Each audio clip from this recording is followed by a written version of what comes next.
हमारा next question है second question.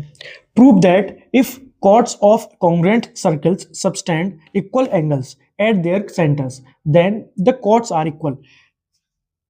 First question में हमने क्या देखा था, हमने प्रूव किया था कि अगर इक्वल chords हो तो जो वो सेंटर्स के साथ में एंगल बनाएंगे वो कैसा होगा, इक्वल होगा। अब की बार उसका उल्टा है कि जो कॉन्ग्रुएंट सर्कल्स दो दे रखे हैं, तो मैंने यहाँ पर दो सर्कल्स बना रखे हैं, एक का सेंटर O है, दूसरे का सेंटर P है, और जो सर्कल है वो कैसे है, कॉन्ग्रुएंट है। कॉन्ग्रुएंट का मतलब क्या होगा कि इनकी रेडियस कैसी होगी, इक्वल होगी सभी की।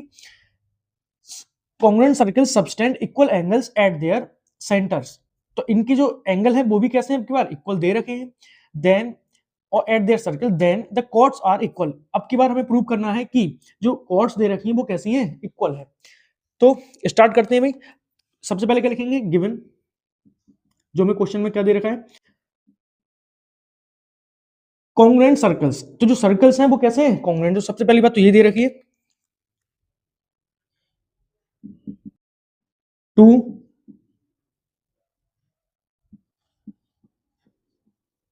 Congruent circles. अगर सर्कल्स कॉन्ग्रुएंट्स हैं तो इनकी जो रेडियस होगी वो चारों की वो कैसी होगी, इक्वल होगी। कौन कौन सी भाई, चारों रेडियस कैसी होंगी, इक्वल होंगी। कौन कौन सी, पहले वाले सर्कल की AO इक्वल होगी BO के। देन नेक्स्ट जो सर्कल हमारा उसकी भी इक्वल होंगी। कौन कौन सी भाई, CP इक्वल होगी DP। ठीक है, तो इसको हम क्या मान लेते हैं, equation number first. Second equation किससे बनेगी, जो हमसे दे रखा है कि सर्कल सबटेंड इक्वल एंगल, तो equal angle eight there centres. तो सेंटर्स के साथ में कैसे एंगल बनाना है बेटा, इक्वल एंगल बनना है। तो इसका मतलब मैं यहां पर लिख दूंगा कि एंगल AOB, ये वाला एंगल कौन सा है, AOB, एंगल AOB इक्वल होगा एंगल CPD, एंगल CPD। और ये इक्वेशन हो गई सेकेंड। अगली चीज क्या लिखेंगे यहां पर, टू प्रूव। क्या प्रूव करना है भाई, तो प्रूव करना है, prove that the chords are equal. तो कॉर्ड्स जो है वो इक्वल है, ये हमें प्रूव करना है। तो कॉर्ड कौन कौन सी है, कॉर्ड्स हमारी AB, इसको प्रूव करना है इक्वल किसके, CD के। तो काम भाई करने वाले हैं, दोनों सर्कल्स में जो दो ट्रायंगल्स दे रखे हैं उनको हम लेंगे और उनको हम क्या कर देंगे भाई, कॉन्ग्रुएंट प्रूव कर देंगे। ठीक है, फिर बाई CPCT क्या लिखने वाले हैं, तो कॉर्ड्स जो हो जाएंगी वो हमारी इक्वल हो जाएंगी। ठीक है, तो सबसे पहले तो हम ट्रायंगल ले लेते हैं। कौन कौन से ट्रायंगल्स को हमें देखना है, तो triangle AOB, in triangle AOB and दूसरा ट्रायंगल कौन सा भाई, CPD।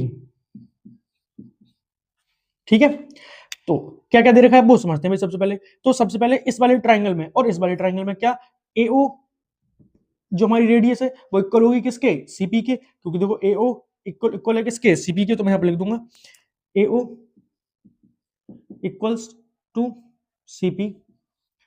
दूसरी चीज क्या दे रखी भाई, कि BO इक्वल होगी किसके, DP के। उससे पहले हम यहां देख रहे हैं मिडिल वाला जो एंगल है हमारा, कौन सा, AOB, और कौन सा, CPD, ये हमारा इक्वल है। तो मैं इसको पहले लिख देता हूं, क्या, कि एंगल AOB इक्वल है एंगल CPD के।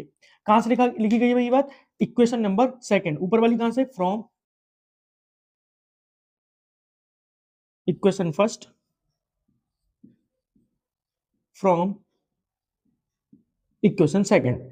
थर्ड पॉइंट क्या है भाई, कि एक रेडियस और रहेगी कौन सी, BO और DP। तो इसको भी यहां पर नोट कर देते हैं, BO इक्वल्स टू DP। और ये भी कौन सी इक्वेशन से लिया गया भाई, फर्स्ट, फ्रॉम इक्वेशन फर्स्ट। अब देखिए, ये साइड हो गई, ये हमारे ट्राइंगल का एंगल हो गया, और ये भी क्या हो गई, साइड। तो हम यहां से देख पा रहे हैं ये क्या है, SAS। तो यहां लिख देंगे बाई SAS कॉन्ग्रुएंसी रूल। दोनों ट्राइंगल कैसे हो जाएंगे भाई, कॉन्ग्रुएंट हो जाएंगे। कौन कौन से, ट्राइंगल AOB कॉन्ग्रुएंट हो जाएगा, ट्राइंगल CPD। अब क्या लिख देंगे भाई, बाई CPCT। बाई सीपीसीटी क्या होने वाला है भाई कि जो कॉर्ड है हमारी ए बी वो इक्वल होगी किसके सी डी की, क्योंकि देखो फर्स्ट एंड थर्ड क्या बन रही है ए बी, और यहां पर भी फर्स्ट एंड थर्ड क्या बन रही है भाई सी डी। तो यहां से क्या हो जाएगा हमारा by CPCT A B equals to C D.